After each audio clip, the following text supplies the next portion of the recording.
Bueno, pues este entorno es un paraíso. Estamos en el paraíso, estamos en la perla verde del oriente. La vida de este territorio del río. Yo, pues, no me quiero imaginar a San Luis sin el río. Bueno, el río Dormilón, pues todo, desde que soy muy niña hasta ahora. Con mi papá salíamos cada 15 días al río a hacer nuestro sancocho familiar. Entonces desde ahí está esa conexión con el agua y con nuestra madre tierra, que es un poco también lo que hemos perdido en el transcurso de los años. Porque la mayoría de San Luis fueron hechos en el río, la mayoría de sanluisanos fuimos hechos en el río, la mayoría de sanluisanos aprendimos a nadar en el río, entonces tenemos una relación muy fuerte con el río, entonces no me imagino a San Luis sin el río, me da sabea, me da de todo.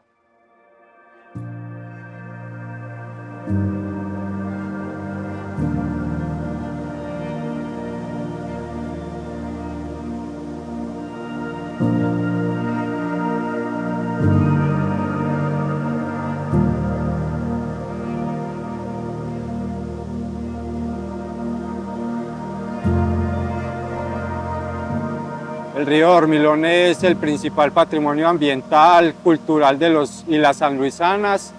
El río tiene 20.6 kilómetros, nace en el Alto del Chaquiro, en San Luis, Antioquia, y tributa sus aguas al río Samaná Norte, en jurisdicción del mismo municipio. Es un río que en todo su trayecto conforma naturalmente más de 100 charcos. En el río se han procreado muchas de las juventudes sanluisanas, se han estrechado los lazos de amistad, de familiaridad con las mismas comunidades, y por eso como la importancia de nuestro río. Que hay veces pues desde lo cotidiano uno cuida el río, pero cuando uno se junta con otros, ve que la voz de uno se suma, las sumamos voces, y entonces la voz se hace más grande. Porque, por ejemplo, en lo cotidiano uno va al río, tira baño, ¿cierto? Y si uno ve un cambio en el río, por ejemplo, que viene otro color, que está contaminando, uno ya está preocupado, ¿cierto? Pero entonces ya va y cuenta o miramos, pregunta, ¿qué podemos hacer? Mira que el río está bajando de tal color. Entonces ya uno va investigando, entonces ya nos sentamos a tertuliar y a mirar qué vamos a hacer o cuál es la otra, qué estrategia se puede implementar. Y llegaron, en determinado momento, en 2012, llegaron las máquinas en dirección pues hacia el río Dormilón, y digamos que ahí ese fue el motivo entonces como para alertarnos o para movilizarnos, y lo que hicimos fue convocar líderes de muchas organizaciones sociales, ambientales, comunales.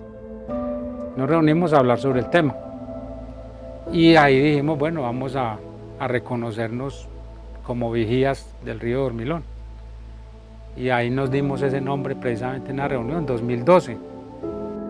Entonces digamos que sobre esa base de la pregunta-respuesta, utilizando esos mecanismos y esa herramienta de derecho de petición más el mecanismo de asambleas comunitarias, fue un aprendizaje. Ahí, mejor dicho, conocimos en detalle del asunto.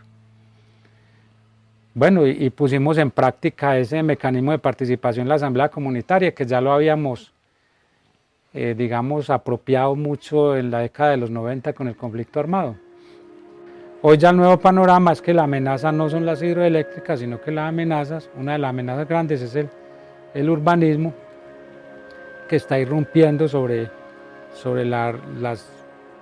digamos, los sectores cercanos al río, y en eso estamos mirando a ver nuevas formas de organización. No es lo mismo.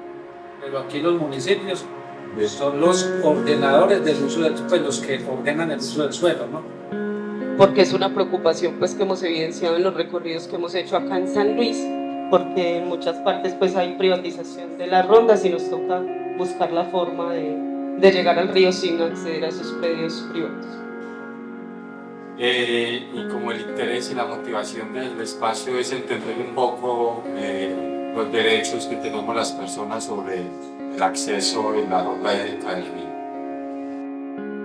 Yo pienso que el río siempre está en riesgo, porque por ejemplo el turismo es una amenaza latente que está ahí, que si no lo sabemos enfocar, es una amenaza muy grande y la podemos perder por contaminación, porque no hay acceso al río, porque esa es otra amenaza grande, que los empresarios ya están privatizando todas las rondas hídricas, los caminos, no vamos a poder tener acceso y es una lucha más dura aún.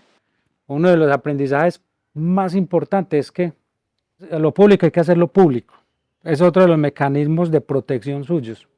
Si está ejerciendo liderazgo social, es todo muy público. Llame, convoque a la gente abiertamente a un espacio público a que participen.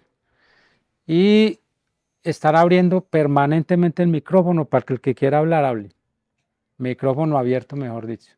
Eso es muy importante en los territorios, transferencia del conocimiento, porque a medida que uno va adquiriendo los conocimientos, va reconociendo más el bosque y lo va queriendo más, y lo va protegiendo más y le va contando a otros que tenemos que proteger el bosque, la fauna, la biodiversidad del territorio. Me lo sueño, pues al menos que seamos libres de seguir disfrutando de todo, que seamos conscientes, que queramos nuestro territorio y asimismo podamos como devolverle un poquito de todo lo que nos da a diario. Y eso significa el río para nosotros, ¿cierto? Hace parte de nuestra esencia, hace parte de nuestro ser y nosotros sin el río pues no tendríamos como esta cercanía a la naturaleza.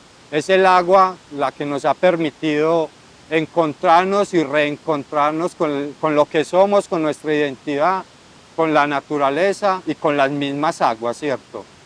Entonces, desde el Movete, desde Tierrap, hemos estado muy activos en el movimiento regional, en el movimiento local, en pro de las manifestaciones, ¿cierto? Del movimiento por la defensa del agua, de los ríos. Vamos a compartirle como un poco de la interpretación de este mural que se hizo en el marco del proyecto Conflictos por el Agua y Formas de Autoprotección.